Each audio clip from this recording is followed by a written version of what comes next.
तो और भाई लोग कैसे हो आप सब लोग मेरे यहाँ। तो एपिसोड शुरुआत वहीं से होता है जहाँ से कि पिछला एपिसोड खत्म हुआ था। पिछले एपिसोड में हम सभी लोगों को पता चला था कि मू फैमिली के बेटी की शादी किन फैमिली के सबसे ताकतवर बेटे के साथ होने वाला है, यानी कि किन फैमिली के सभी भाइयों के साथ आपस में फाइट होगा और जो भी आखिर तक टिका रहेगा उसी का शादी मिस मू यू रैन के साथ होगा। लास्ट में हमने देखा था कि सेगन ब्रदर किनले को उस कंपटीशन के लिए खींच कर लेके जा रहा था। तो अब हमें इस एपिसोड के शुरुआत में दिखाया जाता है सेगन ब्रदर बहुत ही ज्यादा खुश होकर अपने मन में सोचते हुए बोलता है ये एक बहुत ही अच्छा मौका है। अगर किनले किसी तरह मिस मू के अटेंशन को अपनी तरफ कर पाए तो फिर किनले अपना पत्ता पलट सकता है, जिसके बाद किन फैमिली किनले के साथ कभी बुरा करने की हिम्मत नहीं करेगा। और फिर किनले को बोलता है तुम्हें इस अपॉर्चुनिटी का फायदा उठाना होगा। इसके बाद हमें मू फैमिली के लीडर मू सुई फेंग को दिखाया जाता है और साथ ही में वहाँ पर हमें मिस मू यू रैन को भी दिखाया जाती है, जिसके खूबसूरती को देखकर लिली शर्माते हुए अपने मन में बोलता है वो तो बहुत ही ज्यादा खूबसूरत है। यहाँ तक कि वहाँ के सभी लोग भी मिस मू के खूबसूरती को देखकर मदहोश हो जाता है। तभी हमें एरिना में एक फाइट को दिखाया जाता है जिसको कि किन्नान नाम के एक भाई जीत जाता है और लिवले ये देखकर अपने मन में बोलता है किन्नान की स्पेल कास्ट करने की ताकत एक कछुए जितनी धीमी है। इतने कम ताकत के साथ मुझे लगता है कि ये मू फैमिली के नजरों में भी नहीं आएगा।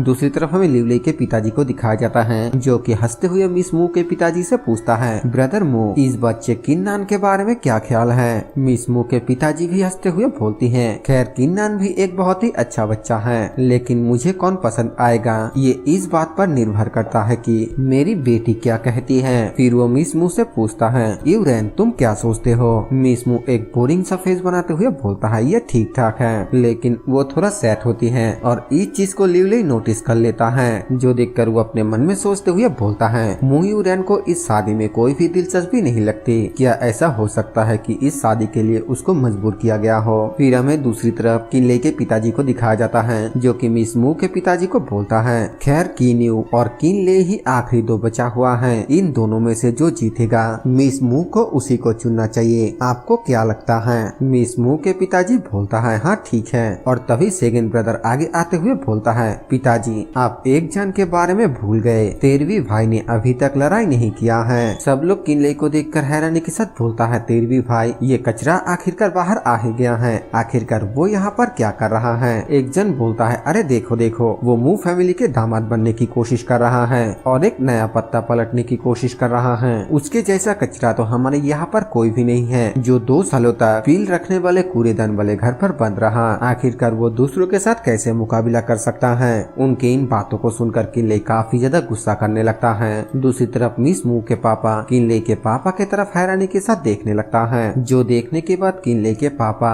सेगन ब्रदर के ऊपर चिल्लाते हुए बोलता है किन फेंग मजाक करना बंद करो। सेगन ब्रदर बोलता है पिताजी आप उसे एक मौका देखकर क्यों नहीं देखते। और तभी वहाँ पर वो बड़ा भाई सेगन भाई को बोलता है सेगन ब्रदर आज का दिन मिस मू के अपना हस्बैंड ढूंढने के लिए बहुत ही इम्पोर्टेंट दिन है, इसीलिए बेहतर यही होगा कि यहाँ पर वक्त को बर्बाद मत करो। सेगन ब्रदर बोलता है ब्रदर 13 ब्रदर किन फैमिली का हिस्सा है और जैसा कि मिस मू ने कहा आज का दिन हस्बैंड चुनना सिर्फ आपके कल्टीवेशन के ऊपर निर्भर नहीं करता है, तो फिर 13 ब्रदर कोशिश क्यों नहीं कर सकता है। किन्यू बोलता है सेगन ब्रदर मिस मू एक जीनियस है तो फिर उसका हस्बैंड एक कचरा कैसे हो सकता है। इस बात को सुनकर किन्यू काफी ज्यादा गुस्सा होने लगता है और बाकी सभी भाई बोलता है नौवा भाई बिल्कुल सही बोल रहा है। मिस मू के सामने इस कचरे का क्या ही औकात है, वो सच में पागल है, वो सिर्फ एक मेंढक है जो बतख का मांस खाना चाहता है। किनले बोलता है सेगन ब्रदर इसे भूल जाओ, मैं लड़ना नहीं चाहता हूँ। सेगन ब्रदर हैरानी के साथ बोलता है क्या।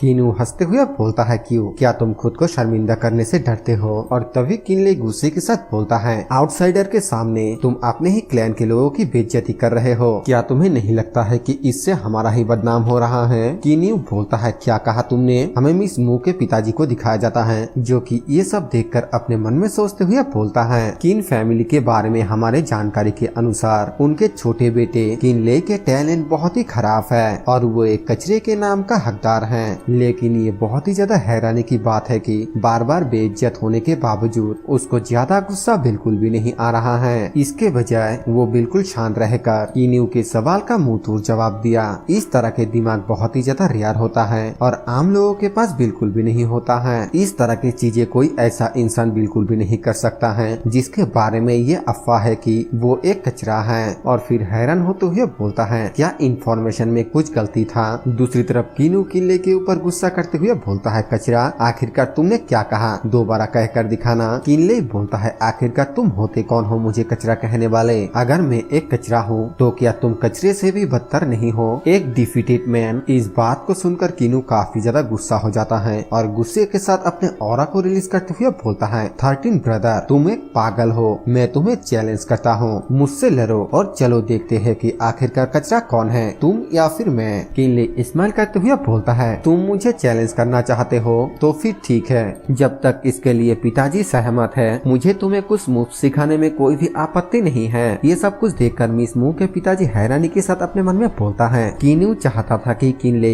लोगों के सामने खुद को बेवकूफ बनाए, लेकिन किनले बिल्कुल भी डरता नहीं है और इसके बजाय कीनू को गुस्सा दिलाने के लिए उसको बार बार प्रोवोक कर रहा है। क्या ऐसा हो सकता है कि किनले के कल्टीवेशन पिछले 2 सालों से बहुत ही ज्यादा बढ़ गया है। इसके बाद वो अपने डिवाइन सेंस का इस्तेमाल करके किनले के प्राइमोर्डियल स्पीड को एग्जामिन करता है और फिर अपने आप में बोलता है क्या सिर्फ लिंगजुरियलम के 3rd लेवल, मैंने तो सोचा था कि उसका कल्टीवेशन कीनू से ज्यादा है, लेकिन अब मुझे पता चला कि वो सिर्फ यहाँ पर झांसा देने की कोशिश कर रहा है। यहाँ पर हमें मिस मू को नए अपीयरेंस में दिखाया जाता है, यानी कि मिस मू के अपीयरेंस को बदल दिया गया है। वो किनले के पिताजी को बोलती है अंकल किन आज वो दिन है जब मैं अपने हस्बैंड को चूज करने वाली हूँ, क्यों न आपके इस भतीजी की बात मानकर उन दोनों भाइयों को आपस में कंपटीशन करने दे। किनले के पिताजी बोलता है अब जबकि भतीजी ऐसा बोल रही है तो फिर चलो वही करते हैं जो भतीजी चाहती है। और फिर किनले के पिताजी बोलता है तुम दोनों एक दूसरे के साथ लड़ाई करो, लेकिन याद रखना इस लड़ाई का मतलब एक दूसरे से सीखना है, ना कि एक दूसरे को नुकसान पहुंचाना। कीनू एरिना में आते हुए बोलता है शुक्रिया पिताजी। उसके पीछे पीछे किनले भी एरिना पर आ जाता है। कीनू बोलता है 13 ब्रदर क्या तुम तैयार हो, मैं तुम पर पहले हमला करने जा रहा हूँ। किनले मुस्कुराते हुए बोलता है हाँ आ जाओ। जिसके बाद कीनू किनले के ऊपर अटैक करते हुए बोलता है तुम्हारे पास बॉल्स है, मेरे इस मूव को देखो। किनले उसके टेक्निक को देखते हुए अपने मन में बोलता है क्या ये एक सीक्रेट टेक्निक है, अरे नहीं ये एक बेसिक टेक्निक है। और फिर उस जगह से जंप कर कीनू के उस अटैक से बच जाता है। जिसके बाद वो तुरंत ही अपने फायरबॉल को कास्ट करके किनले के ऊपर एक जोरदार हमला कर देता है। किनले उस हमले को डॉस करते हुए अपने मन में बोलता है कीनू तो सच में 2 साल पहले से काफी ज्यादा ताकतवर बन चुका है। और फिर हमें दिखाया जाता है कि कीनू किनले के ऊपर लगातार अटैक करता रहता है और किनले भी बहुत ही आसानी से उसके अटैक को लगातार डॉस करता रहता है, जो देखने के बाद आसपास के लोग बोलता है तुम्हें क्या लगता है कि तुम बहुत ही ज्यादा महान हो, लेकिन तुम तो धीरे धीरे नीचे जा रहे हो। एक और बंदा बोलता है वो सिर्फ बड़े बड़े बातें कर सकता है, लेकिन उसके हमले का जवाब नहीं दे पाता है। पीछे से एक और बंदा बोलता है कचरा तो हमेशा कचरा ही होता है, कीनू के साथ उसका कोई भी मैच नहीं है। दूसरी तरफ किनले के पिताजी अपने मन में सोचते हुए बोलता है ऐसा लगता है कि किनले के हार तय है। और तभी किनले उसके अटैक को डॉस कर उसको बोलता है बेवकूफ क्या तुम्हें लगता है कि तुम्हारे इन जंगली चाले मुझे पकड़ सकता है। और फिर अपने पावर का इस्तेमाल करते हुए कीनू के ऊपर अटैक करते हुए बोलता है मैं ये तो नहीं जानता हूँ कि तुमने इन सालों किस तरीके से कल्टीवेशन किया है, लेकिन तुम्हें ये बिल्कुल भी नहीं पता है कि आखिरकार सिचुएशन के बारे में किस तरीके से पता लगाया जाए। तुम मेरे साथ लड़ने के लायक बिल्कुल भी नहीं हो। जो सुनने के बाद कीनू बहुत ही ज्यादा हैरानी के साथ बोलता है क्या। और इसी सीन के साथ ये वाला एपिसोड यहीं पर खत्म हो जाता है। वीडियो पूरा देखने के लिए आप सभी को दिल से थैंक यू। वीडियो पसंद आए तो वीडियो को लाइक कर देना, चैनल पर नए हो तो सब्सक्राइब कर देना। मैं मिलूंगा आप सभी से एक और न्यू वीडियो के साथ, तब तक के लिए बाय बाय। तो और भाई लोग कैसे हो आप सब लोग मेरे यार। तो इस एपिसोड की शुरुआत वही से होता है जहाँ से कि पिछले एपिसोड खत्म हुआ था। पिछले एपिसोड में हम सभी लोगों ने देखा था कि किनले और कीन्यू के बीच फाइट स्टार्ट हो गया था, जहाँ पर पहले तो किनले कीन्यू के अटैक को डॉस कर रहा था और लास्ट में उसके ऊपर अटैक करना शुरू कर दिया था। तो आप हमें इस एपिसोड की शुरुआत में दिखाया जाता है किनले कीन्यू के ऊपर क्विक सेंड टेक्निक का इस्तेमाल करके अटैक करता है, जिससे दूर भागते हुए कीन्यू बोलता है ये बिल्कुल भी अच्छा नहीं है। और तभी किनले तुरंत ही इंटेंगलमेंट का इस्तेमाल करके कीनू के ऊपर अटैक कर देता है, जहाँ पर कि हमें दिखाया जाता है एक बांस निकलकर कीनू के पैरों को जकड़ लेता है और उसे दोबारा से नीचे खींचकर उन सैंड के बीच में फंसा देता है। और किनले उसको बोलता है स्पेल कास्टिंग पूरी तरीके से टाइमिंग के ऊपर निर्भर है, अगर तुम इसे बेतरतीब ढंग से करते हो तो फिर ये बिल्कुल बेकार है, तुम सिर्फ अपने स्पिरिचुअल एनर्जी को बर्बाद कर रहे हो, मेरे इंटेंगल और क्विक सैंड टेक्निक को आजमाओ। ये बोलकर वो दोनों एटोकों से कीन्यू को पूरी तरीके से फंसा देता है और फिर तुरंत ही अपने हाथ में एक आइस क्रिस्टल क्रिएट करते हुए बोलता है तुम्हें अब तक अपने शील्ड को क्रिएट कर लेना चाहिए था, है ना। ये बोलकर वो उस आइस क्रिस्टल से कीन्यू के ऊपर शूट कर देता है, जिसे देखते ही कीन्यू तुरंत ही अपने ऑरा शील्ड को क्रिएट कर लेता है, जिसके बाद किनले फिर से इंटेंगलमेंट यानी कि वुड एलिमेंट को इस्तेमाल करते हुए बोलता है जैसा कि मैंने उम्मीद किया था, और कीन्यू को दोबारा से पकड़ लेता है। फिर वो विंड एलिमेंट का इस्तेमाल करके बहुत ही तेजी के साथ कीन्यू की तरफ जाने लगता है और फिर अपने हाथ में एनर्जी इकट्ठा करके उसके ऊपर एक जोरदार पाम अटैक कर देता है, जिसके लगते ही उसके मुंह से खून निकल आता है और फिर दोबारा से क्विक सैंड का इस्तेमाल करके उसको फंसा लेता है और फिर एक और आइस क्रिस्टल को क्रिएट करते हुए बोलता है स्पेल कास्टिंग करना सबसे इम्पोर्टेंट बात है, यहाँ तक कि अगर एक कमजोर स्पेल के साथ कंटिन्यू अटैक किया जाए तो वो बहुत ही अमेजिंग इफेक्ट करता है। और फिर वाटर एरो टेक्निक का इस्तेमाल करते हुए बोलता है ऑरा शील्ड का इस्तेमाल करो वरना तुम मारे जाओगे। वो तुरंत ही ऑरा शील्ड को इस्तेमाल करके किनले के अटैक से बचता है और फिर हाँफते हुए अपने मन में बोलता है किनले के सभी स्ट्राइक में शानदार बैलेंस है और स्पेल के कोऑर्डिनेशन बहुत ही शानदार है और उसके बॉडी मूवमेंट और मिस टेक्निक के इस्तेमाल से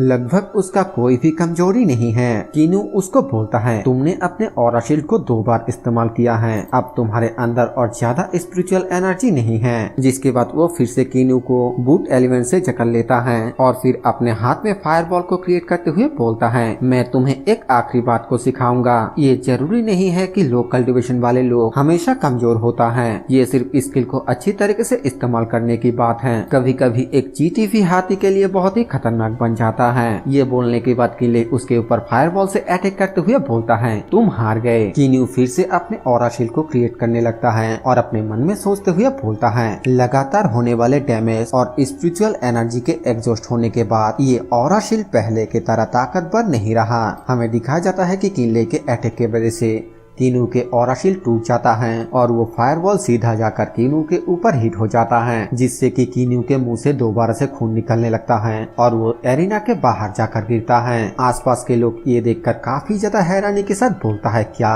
किनले वो सच में स्पेल कास्ट करने वाले टेक्निकों को अच्छी तरीके से समझता है, क्या वो अब भी कायर यूजलेस कसरा है। दूसरी तरफ किनले के पिताजी भी अपने मन में सोचते हुए बोलता है एक पिता होने के नाते मैं सच में किनले के बारे में कुछ भी नहीं जानता हूँ और हमेशा ही उसके साथ एक कचरे की तरह ट्रीट करता था, आखिरकार ये कैसे हो गया। किनले ने आखिरकार अपने स्किल को किस तरीके से कल्टीवेट किया, वो तो सच में एक रियल जीनियस है, इतना इंटेलिजेंट और गिफ्टेड होने का मुझे बिल्कुल भी उम्मीद नहीं था। दूसरी तरफ मिस मू के पिताजी भी किनले को देखते हुए अपने मन में बोलता है अगर मेरे पास एक ऐसा दामाद है तो इससे कोई भी फर्क नहीं पड़ता है कि वो एक इन्फ्लुएंशियल फैमिली से है या फिर नहीं, अगर उसे इनफ समय दिया जाए तो फिर वो जरूर 10,000 लोगों से ऊपर उठेगा और नॉर्थ का एक पावर हाउस बन जाएगा। मिस मू भी किनले के पावर को देखकर काफी ज्यादा इम्प्रेस हो जाती है और फिर शर्माते हुए अपने पिताजी को कुछ बोलती है, जो सुनने के बाद उसका पिताजी बहुत ही ज्यादा खुश होते हुए किनले के पिताजी को बोलता है बहुत ही अच्छा भतीजे किनले के प्रदर्शन मुझे बहुत ही ज्यादा हैरान कर दिया। ब्रदर किन मुझे लगता है कि इस बार मैं यहाँ पर यूं ही नहीं आया। किनले के पिताजी खुश होते हुए अपने मन में बोलता है ये अच्छा है, मुझे तो डर था कि मू यूरान हमारे परिवार में शादी करने के लिए हिचकिचाएगी। और फिर मिस मू से पूछता है तो तुम्हारे दिल में पहले से ही कोई है। मिस मू के पिताजी बोलता है मुझे लगता है कि किनले उसके लिए काबिल है, जो सुनने के बाद किनले के पिताजी बोलता है बहुत बढ़िया, अगर ऐसा है तो फिर ये तय रहा। मिस मू शर्माते हुए बोलती है मैं अपने पिताजी और अपने चाचा किन के बातों को ही सुनूंगा। और तभी किनले बोलता है पिताजी प्लीज मुझे इस शादी में सहमत ना होने के लिए माफ कर दीजिए। जो सुनते ही किनले के पिताजी गुस्से के साथ बोलता है, क्या कहा तुमने क्या कहा, इसे फिर से कहो। किनले बोलता है, मैंने कहा कि मैं इस शादी के लिए राजी नहीं हो सकता। जो सुनते ही मिस मू और उसके पिताजी सीरियस होकर किनले को देखने लगता है और किनले के पिताजी उसके ऊपर चिल्लाते हुए बोलता है, बेशरम, तुम शादी के लिए इनकार बिल्कुल भी नहीं कर सकते। मैं अपने मेहमानों के सामने तुम्हें सजा देना नहीं चाहता हूँ, इसीलिए तुम्हें तुम्हारे अंकल और मिस मू से माफी मांगना चाहिए। वरना, किनले बोलता है, वरना क्या आप मुझे मार डालेंगे? किनले के पिताजी गुस्सा हो जाता है लेकिन कुछ भी नहीं बोल पाता है और तभी सेकंड ब्रदर किनले के पास आते हुए बोलता है, लिटिल ले, तुम ये क्या कर रहे हो? आखिरकार तुम्हारी हिम्मत कैसे हुई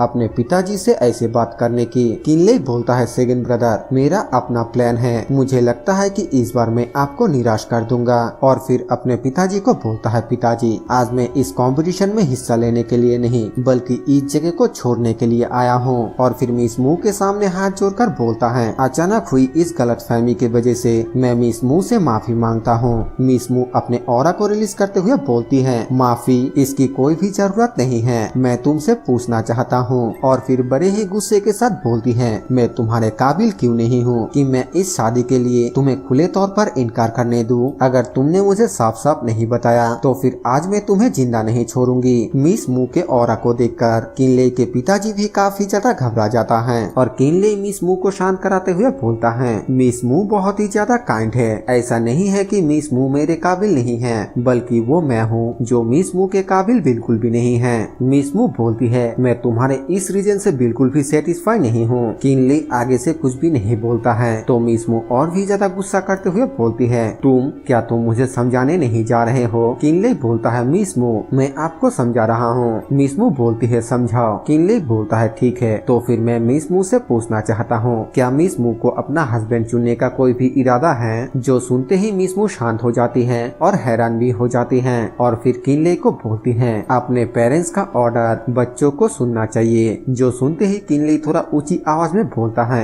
इसका मतलब मिस मू का पति चुनने का कोई भी इरादा नहीं था और ये मैरिज सिर्फ आपके पेरेंट्स का ऑर्डर था। मिस मू बोलती है, हाँ। किनले बोलता है, दरअसल मैंने आपको देखा था कि आपको ये शादी करने का कोई भी इरादा नहीं है। ये उनके पिताजी के ऑर्डर है कि वो मना नहीं कर सकते, इसलिए उनके पास पति चुनने के अलावा और कोई भी रास्ता नहीं है जिनमें उनका कोई भी इंटरेस्ट नहीं है। मिस मू बोलती है, ऐसा इसलिए है क्योंकि अभी तक मुझे अपने लिए अपना सही पति नहीं मिला है। किनले बोलता है, इसीलिए मिस मू ने मुझे चुना। मुझे मिस मू के थॉट्स और प्लान को गेस्ट करने दो। मैं किनले हमेशा किन फैमिली की नजरों में एक कचरा रहा हूँ। इससे कोई भी फर्क नहीं पड़ता है कि किनू के साथ मैं लड़ाई को जीतूं या फिर हारूं, तब भी मिस मू मुझे ही चुनेगी क्योंकि मिस मू को मुझसे प्यार बिल्कुल भी नहीं है, बल्कि वो इस शादी से बचने के लिए मुझे इस्तेमाल करना चाहती हैं। इससे आगे भी और थोड़ा लंबा चौड़ा बातें हैं जो कि हम अगले एपिसोड में एक्सप्लेन करेंगे। इस एपिसोड के लिए बस इतना ही। मैं मिलता हूँ आप सभी से एक और नए एपिसोड के साथ, तब तक के लिए बाय बाय।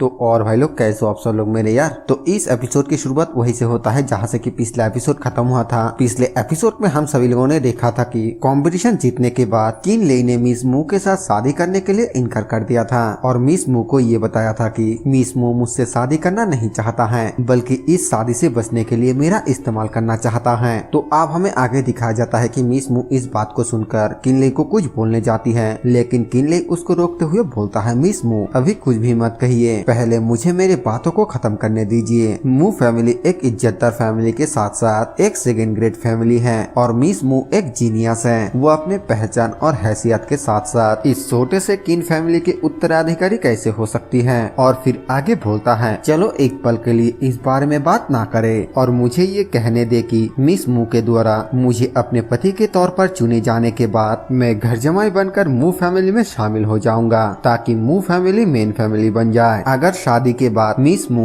मुझसे नाखुश रहा तो फिर मेरा ये अधिकार है कि मैं इस शादी के लिए इनकार कर सकता हूँ, क्योंकि मैं सिर्फ एक कचरा हूँ और म्यू फैमिली का कोई भी फायदा नहीं कर सकता। इस तरीके से ना तो सिर्फ मिस मू को अपने पिताजी के आदेश की अवहेलना करना होगा, बल्कि खुद को बेगुनाह भी साबित कर पाएगी। अगर मैं इसे सीधे शब्दों में कहूँ तो मिस मू सिर्फ मुझे इस्तेमाल करना चाहती थी। क्या मैं सही हूँ? आगे से मिस मू किनले के इस बात का कोई भी जवाब नहीं दे पाती है और तभी मिस मू के पिताजी मिस मू से पूछता है, यूरेन, क्या तुम सच में यही सोच रहे थे। मीसमू अपने पिताजी को कोई भी जवाब नहीं देती है, जो देखने के बाद मीसमू के पिताजी गुस्से के साथ बोलती है, बेशर्म बेटी, तुमने तो आज मुझे बेइज्जत कर दिया। और तभी पीछे से किनले के पिताजी आगे आते हुए बोलता है, ब्रदर मू, आपको गुस्सा करने की कोई भी जरूरत नहीं है। भातीजी यूरन का इससे कोई भी लेना देना नहीं है। ये तो सिर्फ मेरे इस बेशर्म बेटे हैं जिसने हमारी इतनी अच्छी सोच को पूरी तरीके से बर्बाद कर दिया है। किनले हंसते हुए बोलता है, अच्छी सोच, और फिर आगे बोलता है, पिताजी, इस बच्चे ने बहुत कम उम्र में ही अपने माँ को खो दिया है और 16 साल तक अपने पिता के प्यार के लिए तरसता रहा,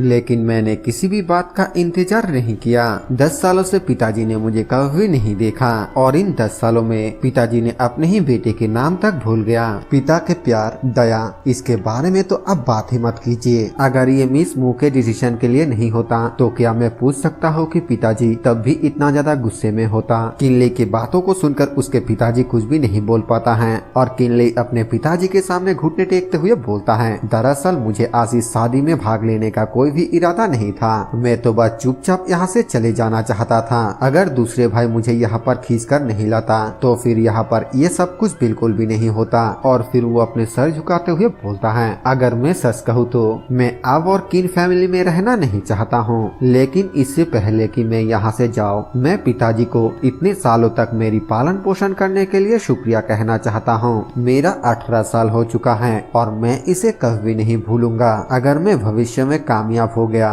तो फिर मैं पिताजी के इस एहसान का बदला जरूर चुका दूंगा। पिताजी, मैं जा रहा हूँ। ये बोलने के बाद किनले अपने हाथ में उस पोटली को लेकर किन फैमिली से जाने लगता है और जाते हुए अपने मन में बोलता है, मैं अपने ही परिवार के लोगों के अत्याचारों से पूरी तरीके से थक चुका हूँ और इस परिवार के नियमों से भी थक चुका हूँ। मैं स्वर्ग का एक टुकड़ा ढूंढना चाहता हूँ, भले ही वो स्वर्ग दूर हो, लेकिन मेरे पास उसे ढूंढने के लिए एक दृढ़ संकल्प है। ये कहते हुए वो अपने किन फैमिली को छोड़कर चला जाता है, जिसके बाद यहाँ से सीन चेंज होकर हमें शेंगयुआन इमॉर्टल सिटी का सीन दिखाया जाता है, जहाँ पर कि किनले रहने के लिए एक घर को ढूंढता है और वो वहाँ पर एक आदमी को बोलता है, इतने छोटे घर में रहने के लिए मुझे हर महीने 30 स्पिरिट स्टोन देना होगा। वो आदमी बोलता है, यही कीमत है और ये पहले से बहुत ही ज्यादा कम है। अगर तुम इसे एफोर्ड नहीं कर सकते हो तो फिर परेशान मत करो। किनले अपने पास से एक पील को बाहर निकलकर बोलता है, मिस्टर, आप थोड़ा रिलैक्स हो जाइए। मेरे पास एक लो ग्रेड कीवाई गैदरिंग पील है, क्यों ना तुम किराए के तौर पर इसे ले लो।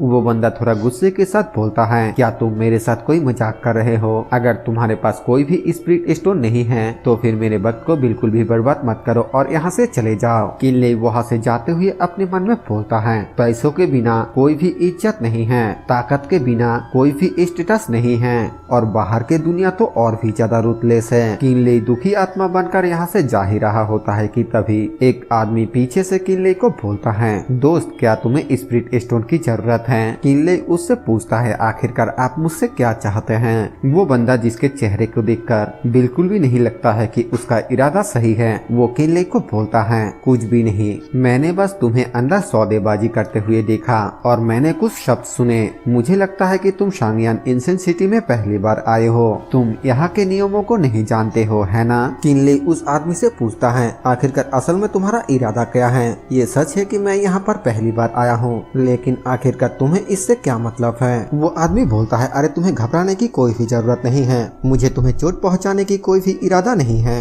मैंने अभी सुना कि तुम लो ग्रेड कीवाई गैदरिंग पील को स्पिरिट स्टोन के बदले में बेचना चाहते हो और इसीलिए मैंने ये अंदाजा लगाया कि तुम्हारे पास पैसों की कमी है, क्योंकि वो आदमी जिससे तुम घर लेना चाहते थे वो कीवाई गैदरिंग पील नहीं लेगा। इसीलिए क्यों ना तुम एक स्पिरिट स्टोन के बदले में अपने कीवाई गैदरिंग पील को मुझसे बदल लो। किनले बोलता है, ठीक है, लेकिन एक लो ग्रेड कीवाई गैदरिंग पील तुम्हें 5 लो ग्रेड स्पिरिट स्टोन के बदले में लेना होगा। वो आदमी बोलता है, मेरे ताविज दोस्त, ये कीमत थोड़ा ज्यादा है, हाल ही में शहर के कीमत बदल गया है। मैं तुम्हें एक लो ग्रेड कीवाई गैदरिंग पील के बदले में सिर्फ 2 ही लो ग्रेड स्पिरिट स्टोन दूंगा। किनले बोलता है, 2 तो सिर्फ 2 ही होता है, लेकिन मुझे घर के किराया देने के लिए बहुत सारे स्पिरिट स्टोन चाहिए, तो तुम मुझसे कितना कीवाई गैदरिंग पील लेना चाहोगे? वो आदमी बोलता है, क्या तुम्हारे पास बहुत सारे हैं? तो फिर इसके बारे में क्या ख्याल है? मेरे पास ज्यादा स्पिरिट स्टोन तो नहीं है, तो क्यों ना तुम मेरे साथ मेरे जगह पर चलो और मैं तुम्हारे पास से जितने भी कीवाई गैदरिंग पील है वो सभी खरीद लूंगा। किनले अपने मन में सोचते हुए बोलता है, किसी ऐसे इंसान के पीछे जाना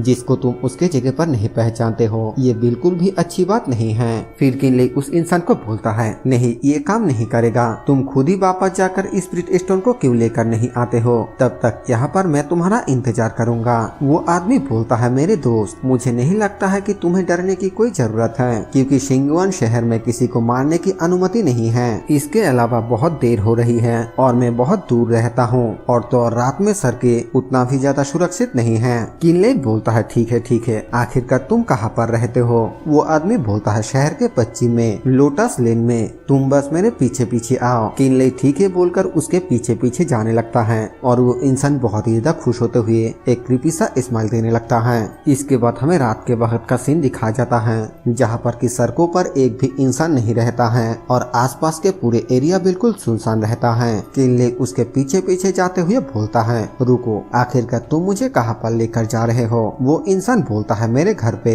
हम पहुँच गए, अंदर आ जाओ। किनले एक पोटली बाहर निकलकर आगे करते हुए बोलता है, मैं अंदर नहीं जा रहा हूँ, मेरे पास यहाँ पर 18 की वाई गैदरिंग पील है, total 36 low grade spirit stone, तुम जाकर लेकर आओ, मैं यहीं पर इंतजार कर रहा हूँ। वो इंसान किनले की बातें सुनकर थोड़ी देर सोचता है और फिर यहाँ से जाते हुए बोलता है, ठीक है, शेंगियन एंशियंट सिटी में तुम पहली बार आए हो, इसीलिए तुम्हें डर है कि मैं तुम्हें कोई नुकसान पहुँचाऊंगा, तो फिर ठीक है, तुम यहीं पर मेरा इंतजार करो, मैं अभी वापस आता हूँ। और फिर हमें थोड़ी देर बाद का सीन दिखाया जाता है, जहाँ पर कि हमें दिखाया जाता है कि कोई उस दरवाजे के अंदर से चिल्लाते हुए बोलता है, तुम्हारी इतनी ज्यादा हिम्मत, चोर कही के अभी के अभी इसे वापस करो। इसी के साथ वो दरवाजा भी टूट जाता है, जो देखने के बाद किनले काफी ज्यादा हैरान हो जाता है। और इसी सीन के साथ हमारा ये वाला एपिसोड खत्म हो जाता है। वीडियो पूरा देखने के लिए आप सभी को दिल से थैंक यू। वीडियो पसंद आए तो वीडियो को लाइक कर देना, चैनल पर नए हो तो सब्सक्राइब कर देना। मैं मिलूंगा आप सबसे एक और न्यू वीडियो के साथ, तब तक के लिए बाय बाय। तो और भाई लोग कैसे हो आप सब लोग मेरे यार। तो इस एपिसोड की शुरुआत वही से होता है जहाँ से कि पिछला एपिसोड खत्म हुआ था। पिछले एपिसोड में हम सभी लोगों ने देखा था कि किनले अपने घर से निकलकर एक नए शहर में चला गया था, जहाँ पर कि किनले को कोई भी घर ना मिलने पर एक इंसान किनले को अपने घर पर लेकर गया था, क्योंकि वो किनले से उसका कीवाई गैदरिंग पिल लेना चाहता था। लास्ट में हमने देखा था कि उस इंसान के घर के अंदर से वो इंसान चिल्लाते हुए बोला था, तुम चोर कही के अभी के अभी मेरे सामान को वापस करो। इसी के साथ उस इंसान के घर के दरवाजा भी टूट गया था। तो अब हमें आगे दिखाया जाता है कि किनले ये देखने के बाद बहुत ही तेजी से उस इंसान के घर के अंदर चला जाता है, और तभी अचानक कोई किनले के ऊपर फायरबॉल से अटैक कर देता है, जिसे कि किनले बहुत ही मुश्किल से डॉस करता है और फिर हैरानी के साथ सामने की ओर देखने लगता है। हमें सामने घर के छत पर एक बंदे को दिखाया जाता है, जो कि किनले को देखकर स्माइल कर रहा था। और तभी वहाँ पर एक और बंदा, जो कि वही इंसान था, वो आते हुए बोलता है, आखिरकार तुम अंदर आ ही गए, तुम्हें अंदर लाना उतना भी ज्यादा आसान नहीं था।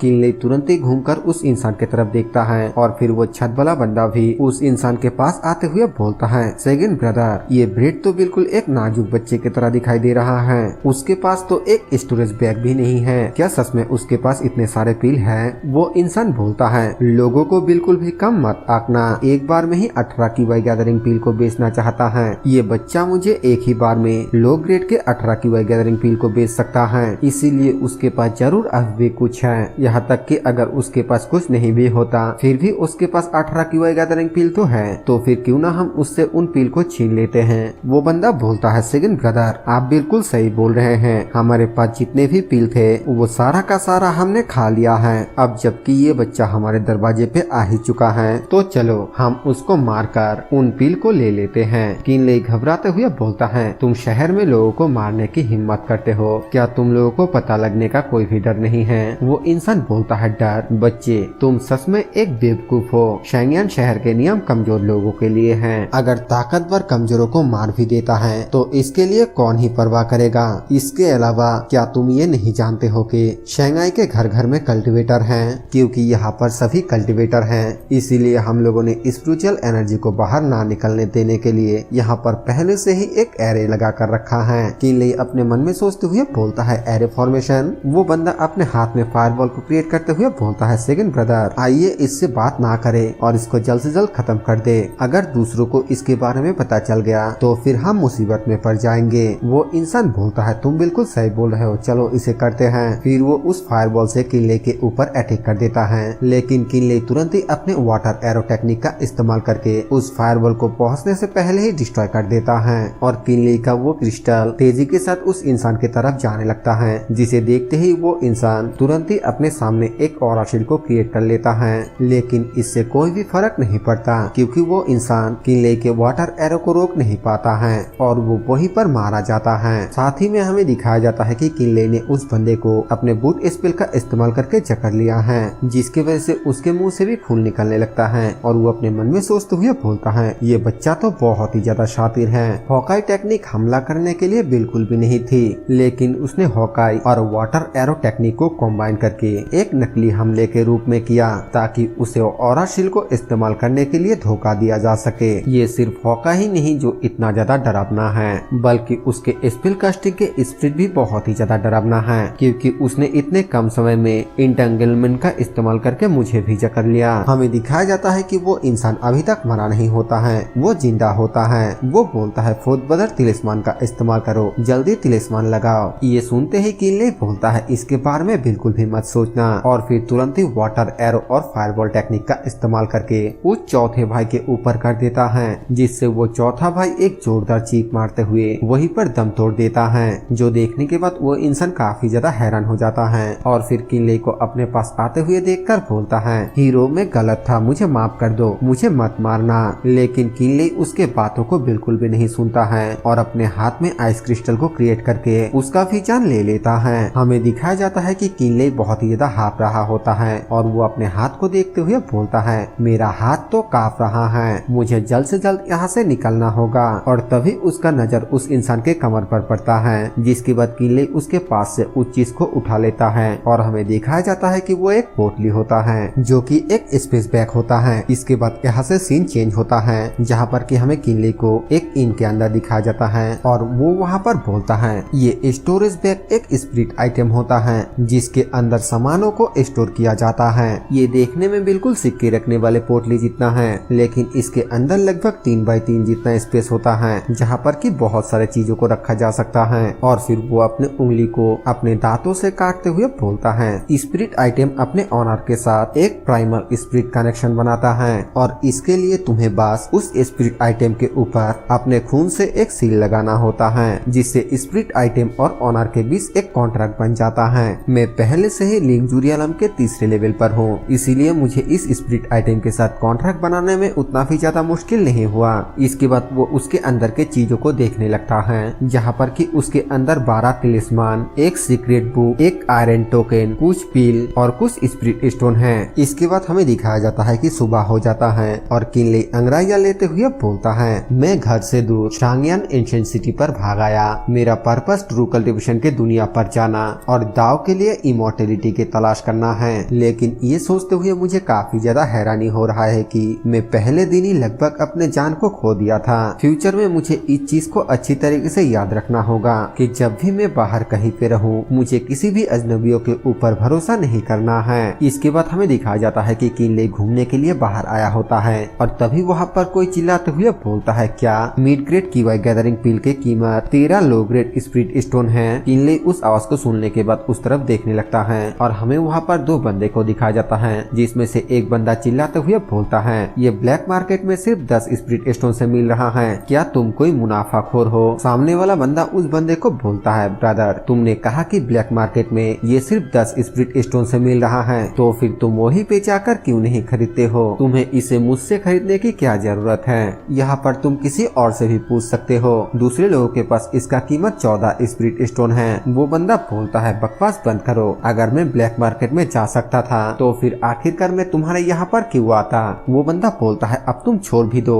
और यहाँ से जा सकते हो, मैं इसके कम कीमत में तुम्हें बिल्कुल भी नहीं देने वाला हूँ। हमें वहाँ पर एक लड़की को भी दिखाया जाती है और वो उस बहस करने वाले बंदे को बोलती है बिग ब्रदर इसे भूल जाइए, यहाँ पर कीमत बहुत ही ज्यादा है। उसका बड़ा भाई बोलता है मुझे पता है, लेकिन हम क्या ही कर सकते हैं, हम दोनों अभी ब्लैक मार्केट में नहीं जा सकते हैं। वो लड़की कुछ सोचने ही लगती है कि तभी पीछे से किनले उन दोनों को बुलाते हुए बोलता है, ब्रदर क्या मैं आपके साथ थोड़ा बात कर सकता हूँ। वो दोनों ही किनले को सीरियस होकर घूरते हुए बोलता है, आखिरकार तुम हमसे क्या चाहते हो। किनले हंसते हुए बोलता है, अरे नहीं नहीं, मैंने अभी अभी यहाँ पर सुना है कि आप दोनों कुछ मिड ग्रेड के क्यूआई गैदरिंग पिल को खरीदना चाहते हैं। मेरे पास कुछ है, क्या आप दोनों इसे मुझसे लेने में इंटरेस्टेड हैं? वो बंदा किनले के पास आकर बोलता है, तुम्हारे पास कुछ है? तुम एक बच्चा जिसके पास स्पेस बैग भी नहीं है, क्या तुम्हारे पास क्यूआई गैदरिंग पिल हो सकता है? किनले बोलता है, मैं आपसे झूठ नहीं बोलूंगा, मैंने कुछ मिड ग्रेड के क्यूआई गैदरिंग पिल को बहुत पहले नहीं लिया था और मैं उन्हें अपने लिए रखने जा रहा था।